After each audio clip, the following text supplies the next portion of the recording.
Hello, welcome to Arcade Couch, the best place to chill with your friends and get your gaming goodness every Monday. 6 a.m. it drops. My name is Dylan Blight, and joining me on the couch this week, Ashley Hodley. How you doing? Excited to be here. It's February already. What the fuck? Yeah, that's maybe it's a title episode. It's February already. What the fuck? Also here, Kieran Marchant. February, man. What happened to January? February, March, April, May. Shit. It will be March. I'm telling you. Like, I keep warning people. Well, it's only like what? Blink. It's fucking 28 days. 28 days later, this year. That's good. Well, it's good. Some good stuff's coming out March, right? Oh wait, Jedi Survivor got delayed. Yeah, there's nothing. I'm sure there's something. That's fine. Yeah, he's not, losing that shit. It's all good. There's nothing to worry about over there. What is coming out this month? PSVR. PSVR. Wow. Yeah, I think that's about it, right? PSVR. Oh, Wild Hearts. Yeah, I was going to say Wild Hearts coming out. Blanc, the black and white yeah, animal game thing. Will channel his PC. Is there a bunch? Like a Dragon Ishin. Yeah, Atomic Ishin's Heart, coming. I saw that with Kenny. Ishin's coming. Octopath Traveler 2. Yeah, Kirby's Return to Dreamland. Yeah, it's a banger of a month. Definitely no other massive. That Wanted Dead game. I've been seeing a lot of people talking about that. Yeah, people excited for that one. There is the sequel to the hit survival game The Forest on Steam. Son of the Forest comes out. Is that actually a sequel? Yeah. It's not a joke? It's not a joke. It's called The Son of the Forest, and it's actually the next game. Comes out February 23rd. You play as the son of the forest. That's I don't know if that much, but it's definitely like a survival in that. You're playing as the trees that grew from the seeds of the old forest. Exactly. I never got into The Forest, but like I understand people like it as a survival horror game, but it also had the most straightforward dumb name ever, The Forest. So they called the sequel The Son of the Forest. That's dumber. You know what? I like it. So there's already one aspect to this game that I think's awesome is that you get an AI companion that you can just tell to go do the menial tasks that are often in these games. So you can fuck off and go explore and be like, hey, go chop wood. Idiot. He'll go chop wood. Does that take away from like the survivalness of it?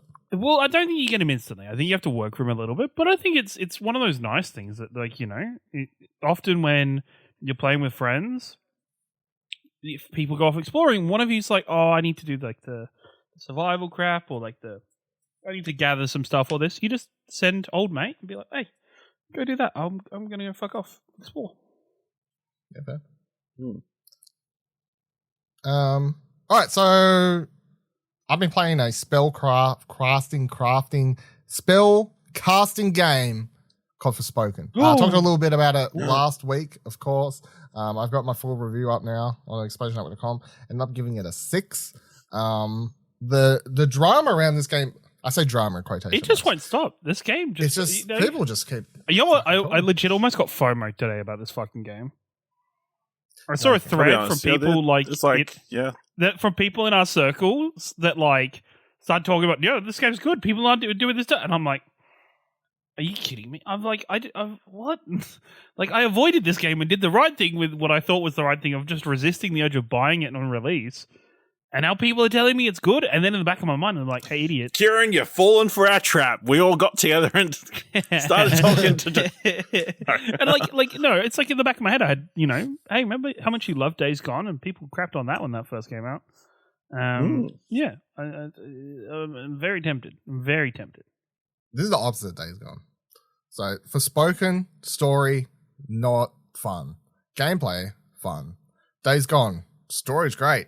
Gameplay. Like, I didn't know. Was it? Well, it wasn't gameplay. It was the game running. It was the game like running, the running I guess. problems. Yeah, that's a good point. But yeah, I mean, Forspoken, I guess, like, just to go a little bit more again, it's on PC, it's on PlayStation. I think it doesn't really matter where you play it. You play as this woman who's taken out of New York City, brought to this land of Athia.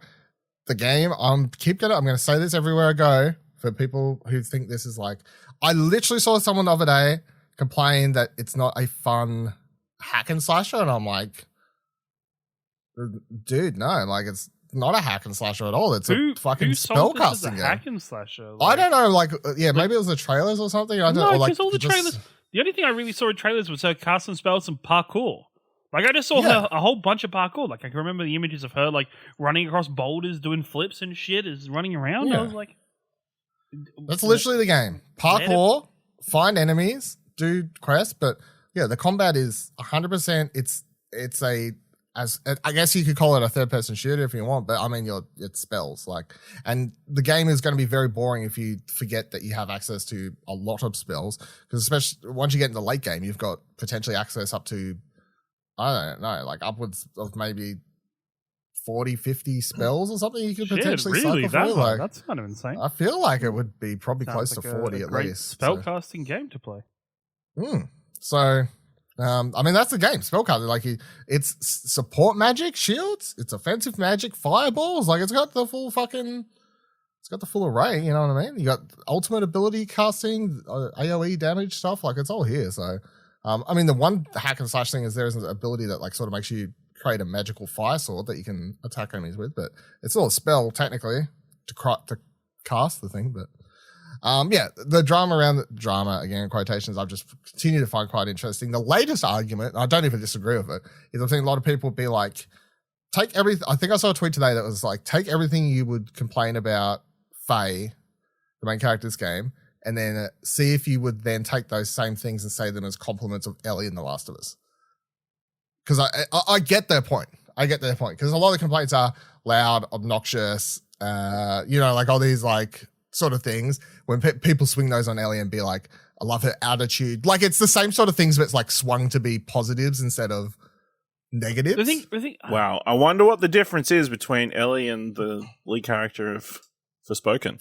Yeah, I don't know. Straight. The fuck? Fucking hell. Holy shit.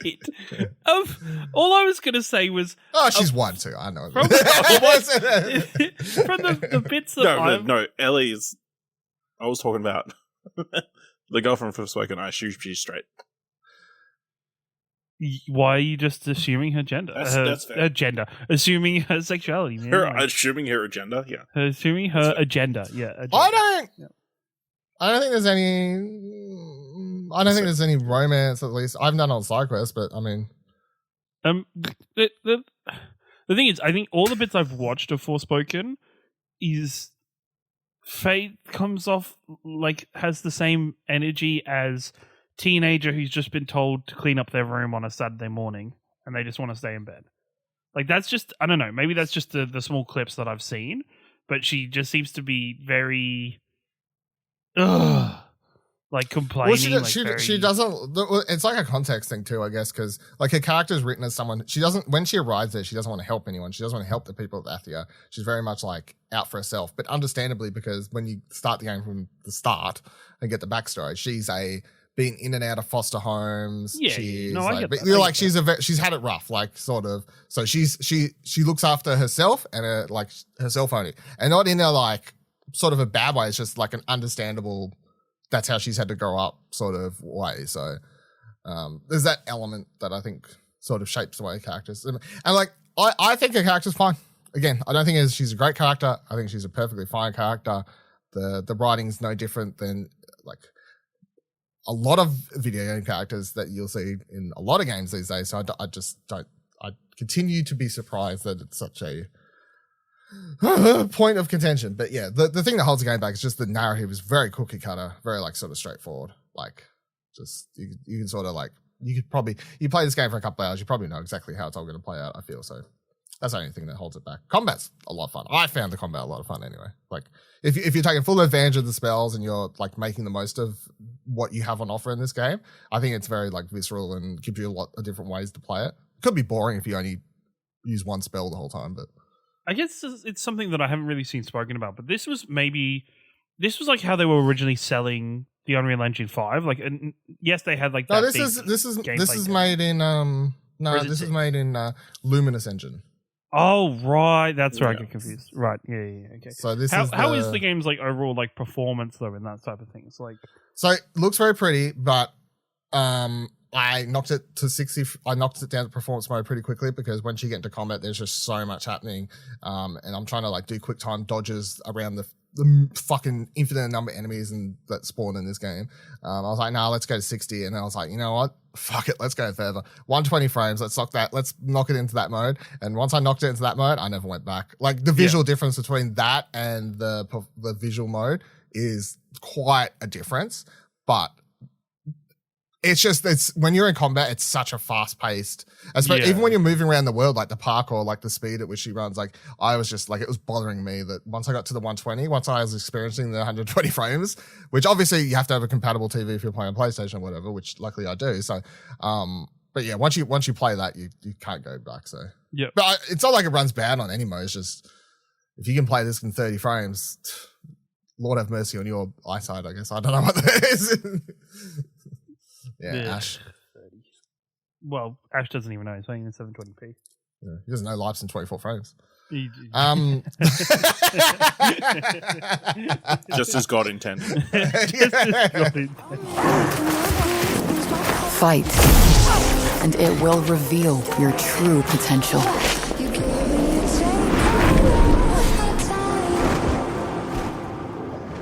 Here's my question to show this week, though. Will Forspoken be the most mixed received game from Square Enix this year? Do you reckon this will be the most mixed received, or do you reckon it'll end up being potentially Final Fantasy or some random thing? Or I think it could always be potentially Final Fantasy. I think Final Fantasy, no matter how good it looks, and Final Fantasy 15 already had its people being a bit apprehensive when it was just the boys' road trip was like the big selling point of the game, and then it turned out that kind of was the game in many ways, and a lot of people love Final Fantasy 15, but a lot of people dislike it and dislike some of the mechanics and the way they changed and altered the game in it. Looking at it, Final Fantasy 16, I think everything I've seen with that game is kind of everything has set that game up to just smack it out of the park and just have a great time. But there could always be weird Square Enix things about it. Like they could always just make an odd choice that just kind of alienates part of its audience or part of the community, and then it becomes very mixed and very loved. And I think that is almost every Final Fantasy game, really, apart from maybe 7. Your 7's a bit 10, but 10 still has its detractors with 10-2 and stuff like that. Final Fantasy in general have people that love the story or love the combat or hate it. Like there's, your diehards like you, Dylan, I believe. Like Final Fantasy 9 is like their shit. They're like Final Fantasy 9 is 9 is the best Final Fantasy game made. Whether or not it has the best story, debatable. However, like as a full package, I don't think there's a better made all round game than probably not. But for a good portion of the Final Fantasy community, they would strongly disagree with you, and I think that's just part of Final Fantasy. But also, I think Square Enix is just so odd as a developer at the moment. Like between like this and like now get on with the recent news about, as we spoke about last week, with the Avengers shutting down and their whole operation around Hitman and kind of selling off Hitman and IDOS and everything. Well, I mean, I didn't include it as a story because I couldn't be bothered, but it does tie into this. How fucking funny is it? They sell Tomb Raider for $2 and then someone else sells it for like fucking several million or whatever. Yeah. Like that's the biggest it's just very Square is just, I don't want to say it in an offensive way, but Square is just such a Japanese company in the gaming industry, and they're so fucking odd, and they make so many strange, and it's especially when I feel like a lot of Japanese companies, when they try and foray into like the Western media and like the Western style of gameplay, and it just always seems to, even if they've hired Western developers to make that style, there's just always something a little off about it, or something that just doesn't quite work. And I've always found that kind of morbidly interesting when it comes to Square Enix as a whole and their parties in general. Yeah, I mean, I feel like the thing for 16 is going to be it's been made by Creative Business 3. Like it's a change of like the team doing it, I guess. Do you think if Forspoken came out at a different time of year, do you think it would be the kind of center of discussion like it is now? Because I feel like it's like the big major release right now. Like, sure, there was Dead Space Remake, but it was the main new thing that was coming out, and so it gave that kind of time and space and energy where pretty much everybody in the gaming community that is buying these games or playing these games is just purely focused on Forspoken. Do you think if it came out in like kind of either your Christmas period or kind of that April through to July period, maybe? I reckon if it came out in December, no one would care. Yeah, exactly. Yeah. Probably, yeah. I don't know if like how much would change, but definitely a little bit would change. I guess releasing it now compared to releasing it in start of January compared to the start of December. I think even that slightly changes, or the end of January. But I think also like the restricted like reviews and that kind of stuff. Like obviously, they only gave like a handful of people. Yeah, they'd have like given it to a wider berth of people. Then there would have been a potential for a wider array of opinions, which we've obviously still, at least Kieran has seen over this past week. There would have been more opportunities for people to have done reviews and like potentially have liked them more than the people who did review it and that kind of stuff. On the front of will this be the most mixed game? I think there's a chance that Final Fantasy VII Rebirth could be, depending on what they're doing with the story. I still doubt that. If it goes in a completely different direction, there could be a large portion of the fans who completely hate it. You only need to look at what happened with some fans amongst watching The Last of Us this week to know that if you diverge too far from what they want, they'll get very angry. So I think there's a possibility. Gay now. Yeah, Sephiroth and Cloud. It's the couple we all wanted. No, Sephiroth sitting in the tree. Yeah, that's true. Yeah. Cloud and Sarah. This is the Cloud and Zach. That's actually the proper answer. Well, true. But, okay. Yes. Yeah, I would tend to agree. I feel like that has the potential to Final Fantasy Part 2 has the potential to be even more. I think that if that comes out, I'm still holding my breath. I mean, that's not the based on like we're going off. They're saying it's coming out, so for all intents and purposes, for this question, for this purpose, they did say like winter or whatever, so it could be. The questions are: will Forspoken be the most mixed received game from Square Enix that you think is going to release this year? Well, it's double time. Pick up your phone. It's double time.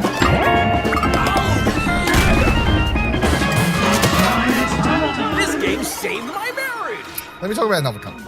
So, review isn't up yet, but I've started writing it, so it should be up by the time this is up. But I've been spending the last week playing that Devolver Tumble Time.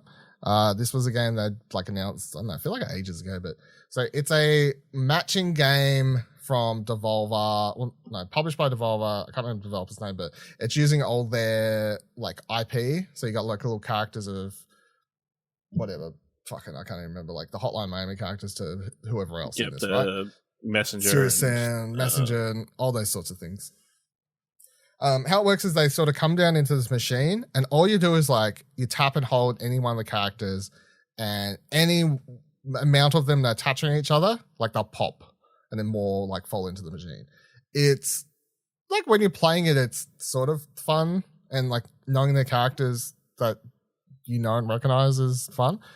It's 100% a time waster game, and if there was more to it, I could say it's a good time waster game. However, the reason I'm leaning towards giving this a 5 at the highest, is because it does the terrible sin of, mobile games, isn't that terrible? How they're bad and there's nothing actually good to them, and they charge you for microtransactions and they're actually dumb.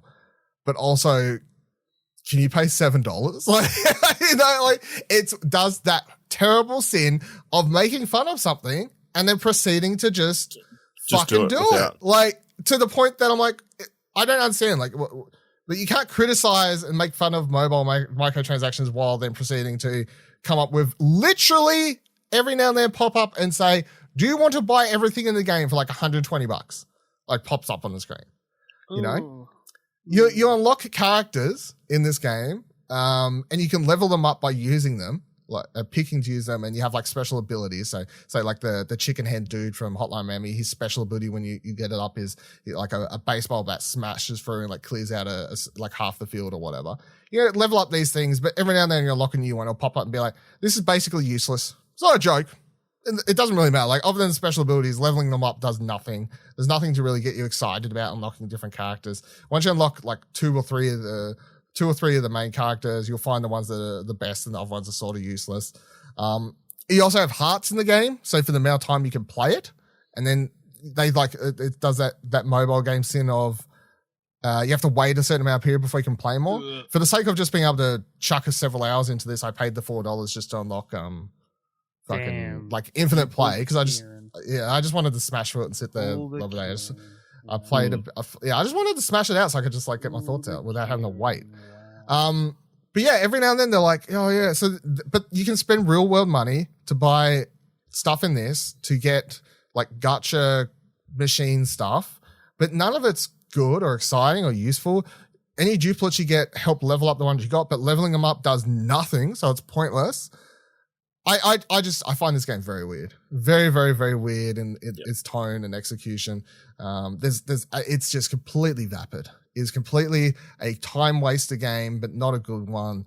And yeah, I don't you'll start it and be like, this is fun, but then after an hour you're like, what am I doing? What's my goal? Other than just going through the levels, what am I? There's, I don't know. I don't know. Have you tried it out, Ash? I was playing it during, I think there was an early access period. Whatever. There was a couple months back. Or whatever, a couple months. Yeah. So I had it installed. I picked it up every now and again to see whether they changed it. I think before they launched, they didn't have you go up in levels. You do levels now. Before I got to level 60 or something. Just try and get the highest score you can. That's it. That's the only thing you do. And then obviously they've got a event every day or so that you can try and get more coins or whatever in. But like you said, there's no incentive for leveling up your characters other than the number next to them. It doesn't help you get any more points or anything, or it doesn't help you earn doesn't make their things. abilities cool down faster or something it's I mean, it's fun when you start to realize how the game works and how to rack up combos and different things and that, and unlock different bombs and that kind of stuff. But there is just so much. There's all these different currencies. I don't know ridiculous! What they need it for. It's I mean, it's a perfectly average puzzler. At least it's got a little bit more of a puzzle element than the Pokemon one that we feel what the fuck is this? The cafe one? Oh, the cafe one. Yeah, but they end up rebooting that, so apparently it's good now. I haven't tried even it. After, yeah. But so Devolver Tumble Time, I don't recommend. There's my review score. Review score at the highest 5, but I'm leaning lower than that to be. Yeah. I mean, to be fair, them saying it's a bad thing and then doing it is a very Devolver thing to do, though. But at least, when they make fun of stuff and then do it anyway by making fun of game trailers and promotion in their E3 conference and then proceeding to show you a trailer, you're like, yeah, it's fine. It's sort of get it. But it's a little bit different when they're like, it sucks how mobile developers just try and suck money out of you. Hey, can I have $7? It affects you different. It just doesn't come across as charming. It's not charming. You're like, is it a joke or you actually want my money?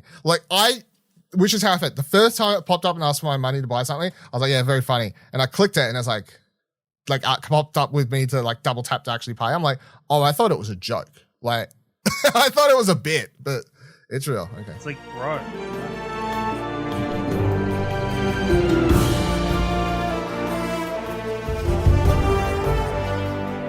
Into a review in progress. So we'll put up a early access review, and Ash has played a little bit of it too. And I played a little bit of it back in the day where I wrote a preview for it, but I don't know how you pronounce it. How do you say this? Inkulinati? Inkulinati? Inkulinati? Yeah. I think it's meant to be Illuminati, but instead with Inkulinati, yeah. So we'll say, more so than any other game I've reviewed in early access, I'll continue to play Inkulinati without waiting for further content drops. Its current state is very playable and engaging with tactical turn-based roguelike system that gives you endless exciting decisions to make throughout your runs and tactics that cannot be solved because of it. Its personality is also not left behind the tactical combat, and rather it stands with it to make an eccentric experience worth a journey into early access, giving it a double thumbs up.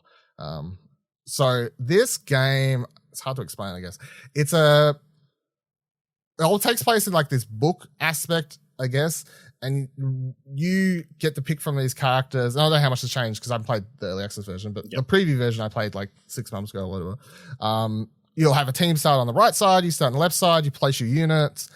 Different units can move more squares or whatever else. But the person doing, like, there's a hand that comes in and like rubs out units and these sorts of things. Different units have like, you know, bow and arrow attacks, like more defense, all this. And it gets like strangely hard. Like that's the thing, like you look at it and go, oh, it's charming, it's fun. But then you'll find yourself failing several times in a row because you're like, oh, I didn't take this serious enough. And suddenly I got completely fucked up. But yeah, like the vibe and art style is just, I would say nearly one of a kind. Will puts in his early access review here saying it probably would have stood out more if whatchamacallit didn't come out at the end of last year on Xbox. Pentiment. If that didn't come out, this would probably be a bit more unique. I would still say this is a pretty unique, like, sort of art style and direction for it. Just one other game doesn't ruin it. But yeah, how much have you played, Ash? I played through the tutorial and then like kind of through the first, I guess, level. It definitely plays like it's pretty much like a roguelite where you're like going through different battles to eventually get to a boss. Before clearing and going on to the next level. After you beat each encounter, you get like you can pick a different soldier to add to your team and different like gold and prestige and that kind of stuff, so you can earn different properties and stuff. But you've also got these hand powers that you can pick from, so then you can do the things like you can poke an enemy soldier and they take damage, or you can knock them over and that kind of stuff. I'm enjoying it so far. I mean, it's a pretty solid tactical strategy game. Obviously turn-based, and I think the art style obviously makes it stand out from anything out there. But yeah, obviously the sound design too, like the audio effects for the minions. Audio effects. Just the field is quite different because it is on that. It's a side-scrolly kind of game where you don't really see that much in this genre. I think that isn't that like for the versus mode. I think it's like the pitches. It's like two dudes in olden time days. This is like this is their game. They're sitting there like drawing their battle. Yeah, I mean of one another. There's like a cutscene where there's like an old dude and a nun, and they're both drawing in a book. That's it. Old dude and a nun. That's it. Yeah, I forgot what it was. And they're obviously fighting each other off. So, it's very weird. But yeah, I mean, it's pretty basic. Some of the soldiers I've gotten so far, like it's a person with a spear. I mean, they can hit somebody 2 squares apart. Or there's an archer, and that kind of stuff. But then I was fighting this dude who looks like Yoda, who loves all these fart exploding creatures. So, good times. I want to definitely keep playing and like see what's about. So, hope to report in the next couple of weeks. Yeah, I was gonna say you're gonna keep playing, but yeah. I wonder. I tried to look to see if they had like an estimate on how long they want to keep it in EA for, but I can't see anything. So, all right, and then the other 2 shout outs quickly, not for game stuff, but just if anyone would like to check out. Jacob posted a review for Mountain DisplayPad and the Mountain MacroPad on the website. So these are basically Mountain's Steam Deck equivalent market devices, I guess. So, but cheaper, content creation controllers. Yeah, content creation controllers. Yeah. So DisplayPad is a 12-button one. The MacroPad is obviously it's like it doesn't have the images on the front or whatever, but you can set it all. You can completely customize the macros and tie it up with their keyboard or whatever. But I would see. So the DisplayPad is the thing Jacob speaks most highly of in the review. I could see this thing potentially being a lot more popular, especially for people like the price point's $199 compared to the price of a Steam Deck. I mean, if depending on like if the I don't know how much obviously Elgato name means a lot and whatever brand and whatever else, but this is a competitive product. I feel guys. Look, streamers out there, people who want to be streamers. Don't bother streaming until you have the best possible gear. Don't use a webcam.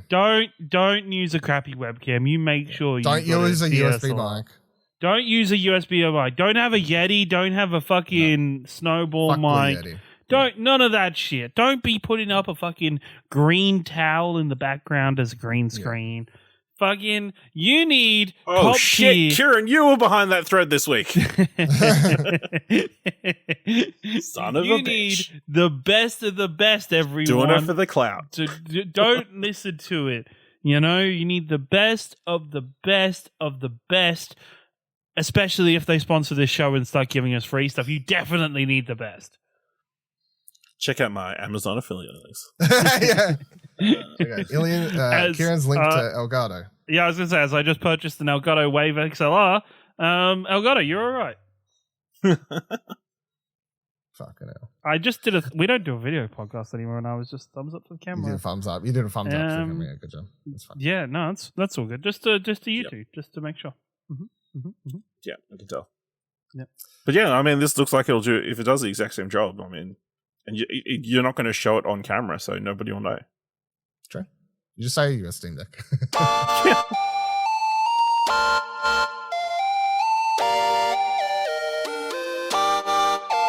All right, let's move into a couple of news items for this week. All about things getting cancelled.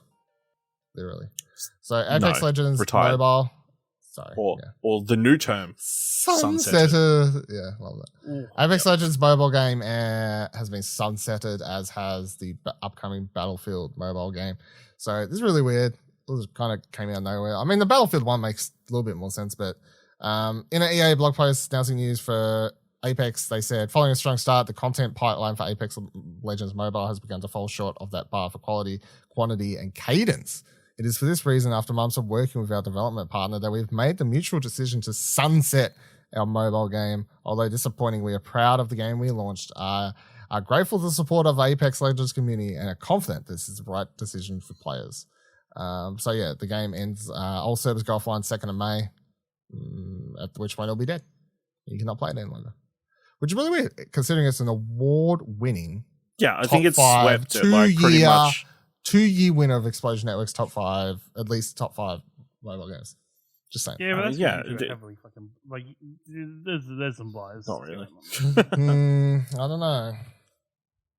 I mean, yeah, it is weird. Like, obviously, with all this, all the praise and, you know, I'm sure the player base was there. It definitely seems like there were issues behind the scenes that, like, they couldn't get past, whether it was like they're having difficulties with whatever studio was doing the mobile version, or they wanted them to keep up the cadence with what they do with the mainline entry, doing content drops and that kind of stuff. Yeah, I mean, it's disappointing, I guess, that, you know, this version of the game is going away, especially seeing as it had, like, unique characters exclusive to so it's got 2 exclusive characters, Rhapsody and Fade. Yeah, so I don't know, maybe they come to the main version. Maybe they'll bring it on to the PC. PS5. PC. Yeah, maybe. I don't know. We'll see.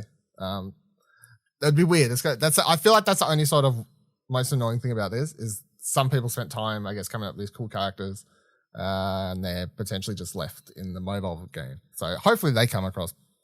That'd be. I mean, yeah, it is weird because obviously, you know, they've said they'll be getting massive numbers in, like, a lot of regions that don't play, like, mainline Apex. Yeah. So yeah, and the mobile game's beating them. Yeah. Hopefully, at some point, the story comes out as to exactly why. Other than what they've told us, like what actually, you know, unlikely. Look, EA does the impressive thing where every time they get some form of win in the world, i.e. like this period, it's like Dead Space remake being as great as it was, they often cancel it out with just a shit story about them fucking up or shitting the bed or failing tremendously. And that is the current world we live in. Love that. Battlefield Mobile, a game that they had announced but never, like, hasn't released or anything, so they're cancelling that as well. Quote in the EA blog post said, as the industry has evolved and our strategy to create a deeply connected Battlefield ecosystem has taken shape, we decided to pivot from the current direction to best deliver our vision for the franchise and to meet the expectations of our players. We remain highly committed to unlocking Battlefield's enormous potential. We're hard at work at evolving Battlefield 2042 and are in pre-production on our future Battlefield experiences at our studios across the globe. That's weird to me because I feel like any other time it would be like, we're trying to like chase the trends, which is mobile games. Now they're like, we're trying to like keep up with the ecosystem. And I've just run that through Google Translate and actually came up with a different version of the article. Hey, bros, look, Battlefield kind of sucked, and we can't really make a mobile game over the battle of that failure. Call of Duty Mobile's kind of just ahead of us by this point, so we're just going to call it here. We're going to go back to the drawing board a bit, open a couple beers, talk about Battlefield a bit. Work it out. Which part in there translates to beers in our language? It's very deep subtext where you have to read between the lines where he just needs to crack a couple cold ones and go again in a couple months. Okay. Good job, Google Translator. Yeah, Google Translate's the homie, you know? Crack the code there. Yeah, it's highly committed to unlocking. You know, that's the part that translates to winning beers. Unlocking the top of the top of the can. Yeah. Unlocking that lid. Yeah, they're all working on their party tricks of how to open a bottle of beer in the best way possible. You know, one of them has like a 50 cal, and they like pop the beer lid off the top of the 50 cal, because they're all about guns and stuff over Battlefield. You know. Yep. But this was the most disappointing news of the week. Of course, it was something else. Yeah. Press Start wrote, Bloomberg has reported that creators of the Titanfall universe, Respawn Entertainment, were indeed working on a game codenamed Titanfall Legends, which had been exactly that before EA unfortunately cancelled the project amid a disappointing financial outlook that's also seen the company bin the unreleased Battlefield Mobile and cease support for Apex Legends Mobile.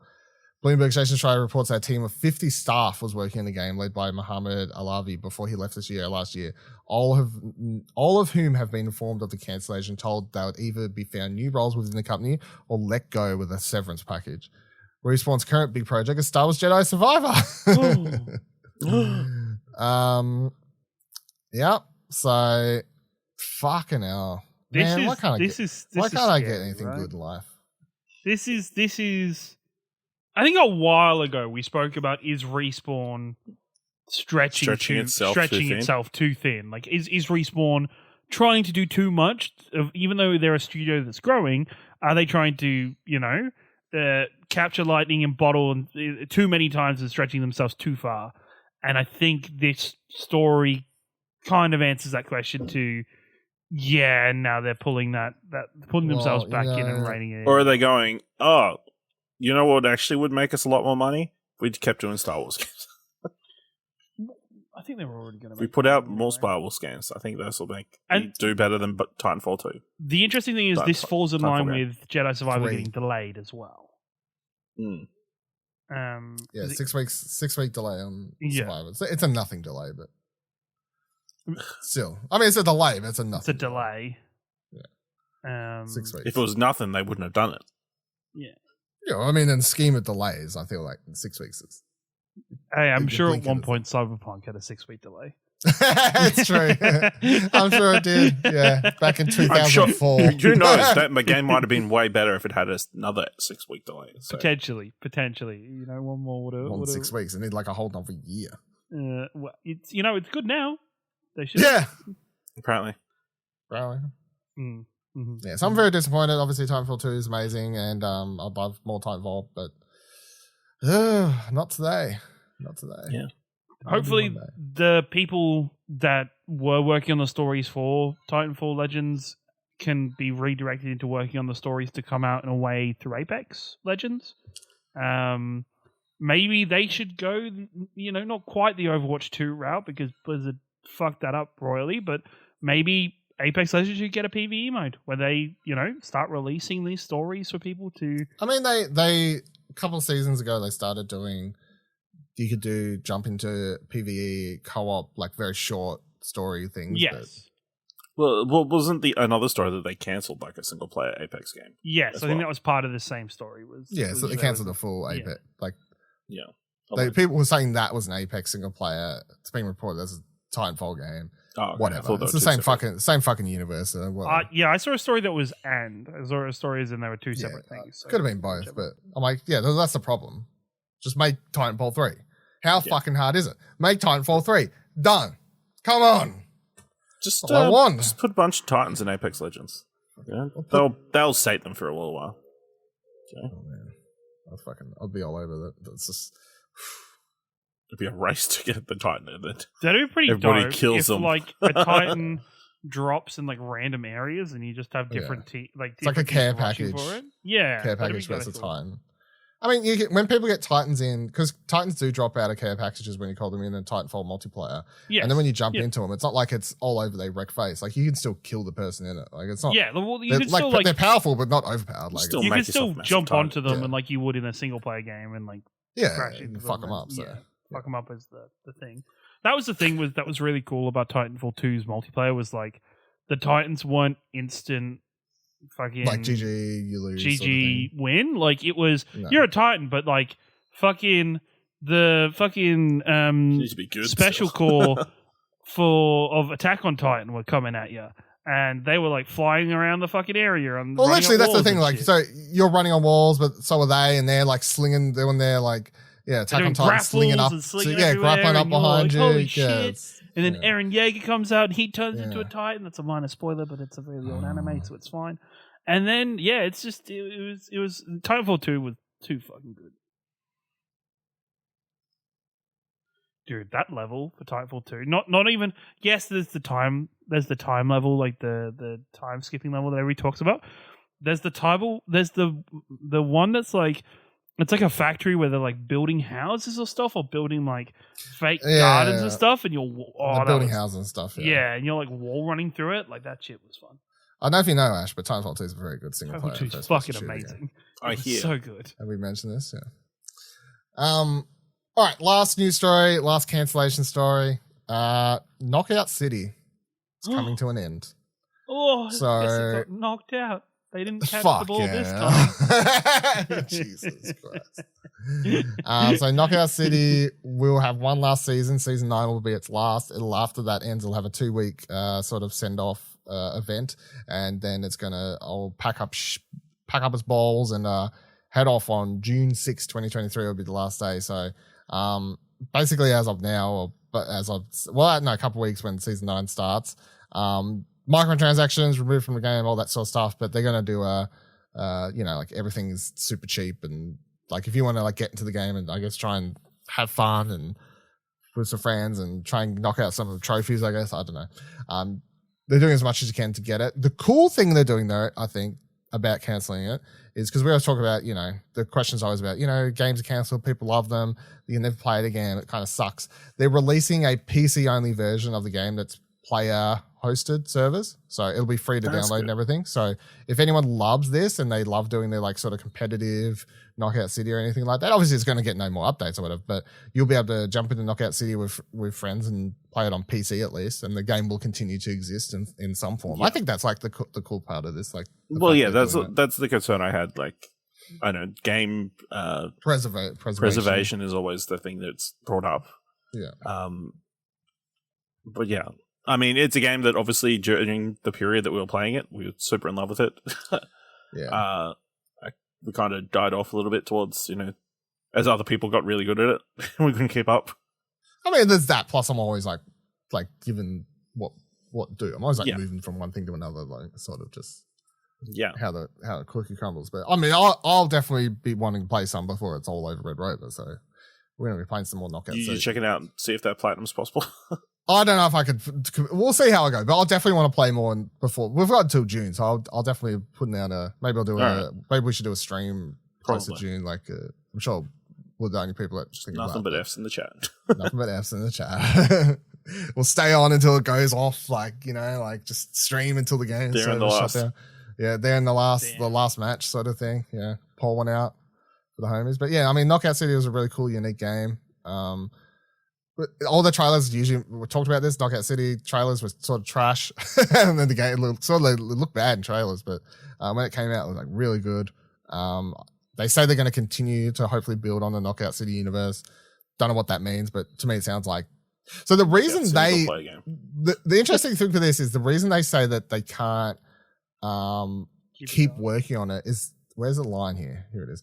Despite over 12 million players and billions of KOs around the globe, there are several aspects of the game in need of major disruption to better attract and retain enough players to be sustainable. Since we are a small indie studio, it's simply impossible for us to make those kind of systemic changes in the live game while continuing to support it. So it became clear for us that we needed to take a step back and pave the way for Velen to do what we do best by innovating. Now we can take everything we learned, everything that succeeded, and everything that needs improved and get to work on exploring experiences for Knockout City in the future.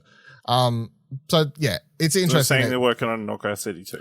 Without saying as much, but yeah, they're working on like a build. But it's just interesting the fact that they're like, we have so many things that we want to do in the game, but to be able to achieve them while still being able to put out like regular content is just impossible. So we're choosing to end the game so we can step away, work on everything we've learned, and apply the changes we want to make in another game, which understandable, makes sense. But yeah, it's just, I like the sort of honesty on that. Yeah, they just want to bounce on to bigger and better things. Even if they have to hurt other people in the process. Sucks sometimes in the game of dodgeball.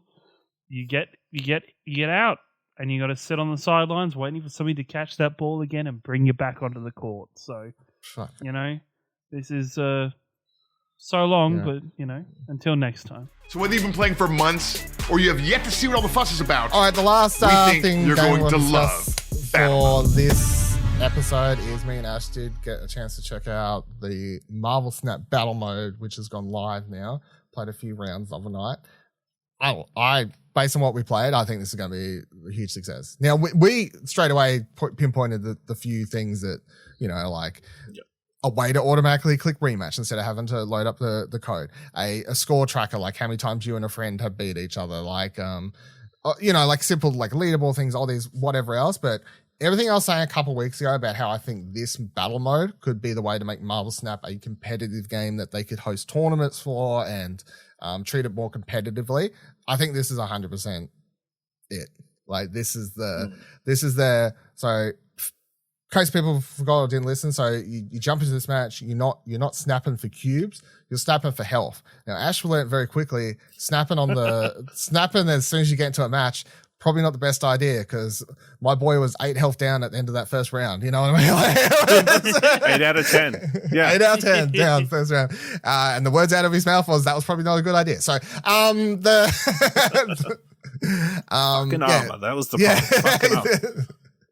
But we was having like, so we're playing, and every time you like, I'd see like, I'm playing on my computer and then like Ash is in Discord and I'd be like playing a card and I'd look at his face and be like, hey, what are you doing, motherfucker? And you'd see like the cards start flipping and we'd be watching and be like, fuck, like all these, like, it's just a little, but I think the thing that'll make it competitive is, so after we played a few rounds, I said to Ash after we played them, and I was like, so once we're playing a deck and I'm like, cool, you're not playing Killmonger. I know this. We're into our second round. There's 15 cards a deck. You very quickly learn your opponent's deck. So you're not playing Killmonger. I don't have to worry about dropping this card and you killing it or wiping me out. I can commit to 1 drops. It doesn't matter.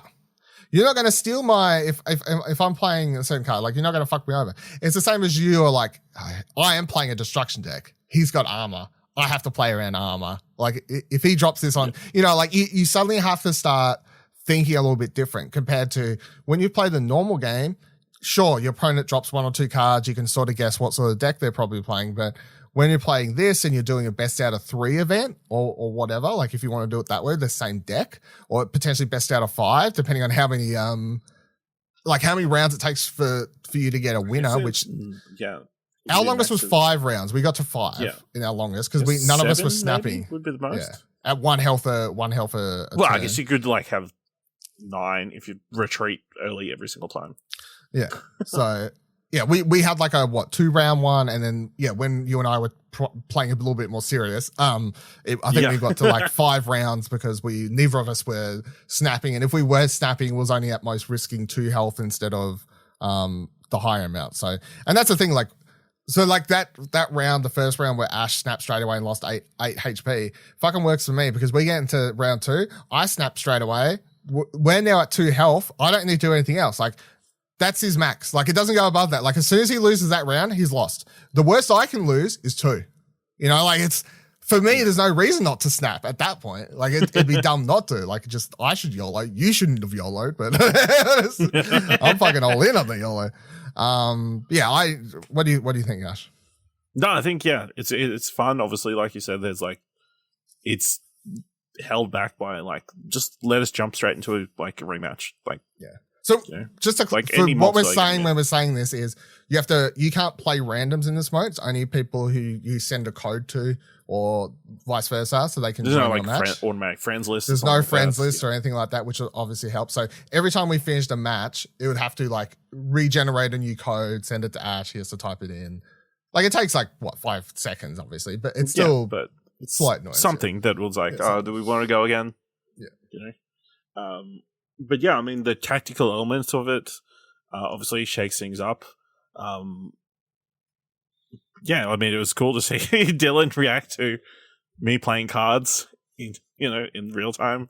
Yeah, you're so used to just playing randoms. Like you never see someone actually react to what you're actually doing.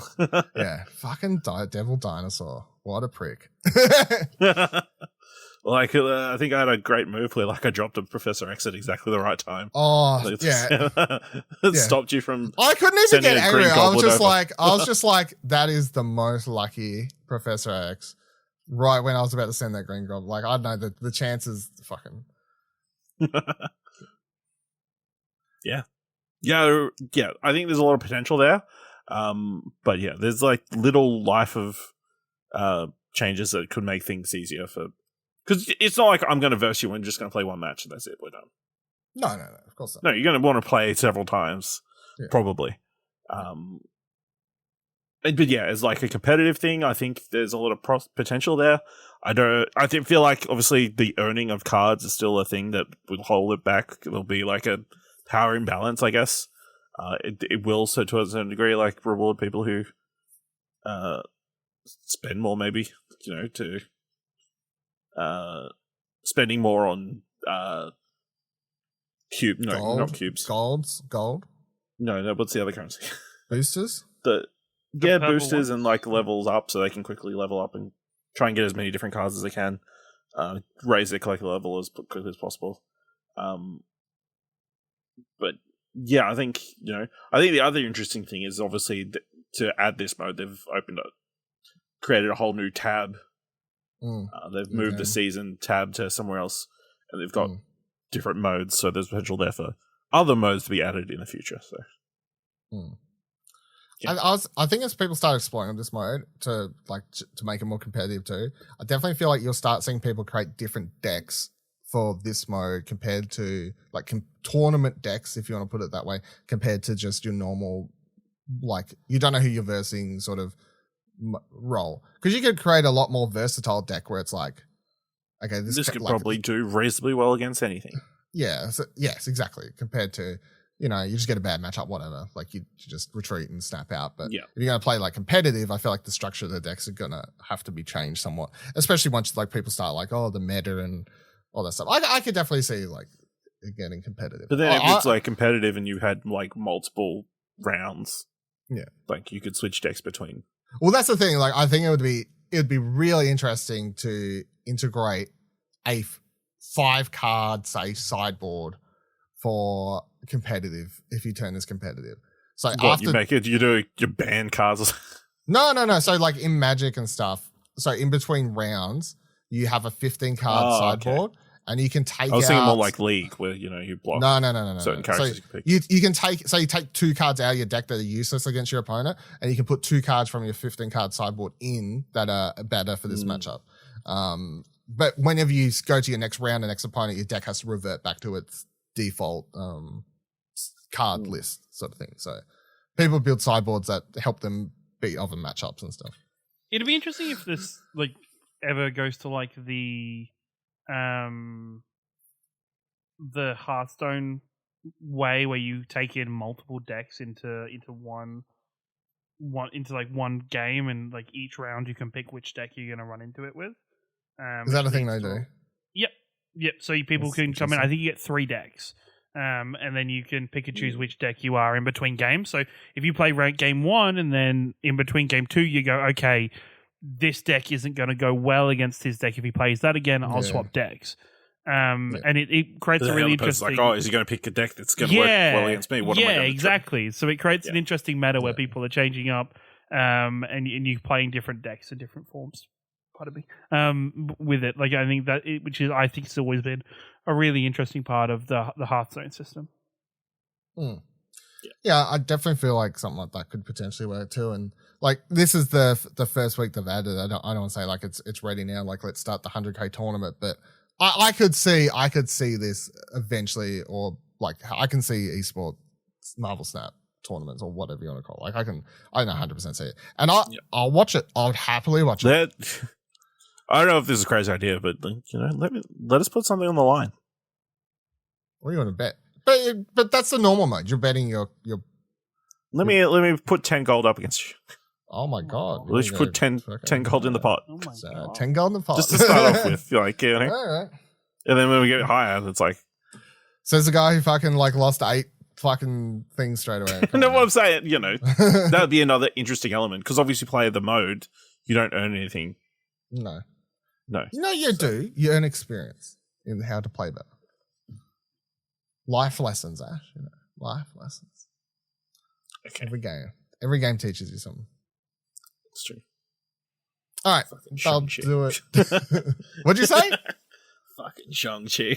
What's wrong with Shang-Chi? Take it out my devil dinosaur. Fuck your devil dinosaur. That was great. I like the way that's the last game we played. I was like, all right, killed the devil dinosaur. I'm done now. Bye. Thank you for joining us on Arcade Couch this week. Let us know any comments, questions, concerns you've had about anything we've been discussing, from Marvel Snap through to Inkulinati, through to Forspoken, whatever else. You can find us on Twitter, explosionnetwork.com/Twitter. Join our Discord, explosionnetwork.com/Discord. If you like what we do here, either the website or the podcast, head on over to explosionnetwork.com/support. Buy us a coffee, $1 or more. Be fantastic. And we'll see you here next week. Same time, same couch.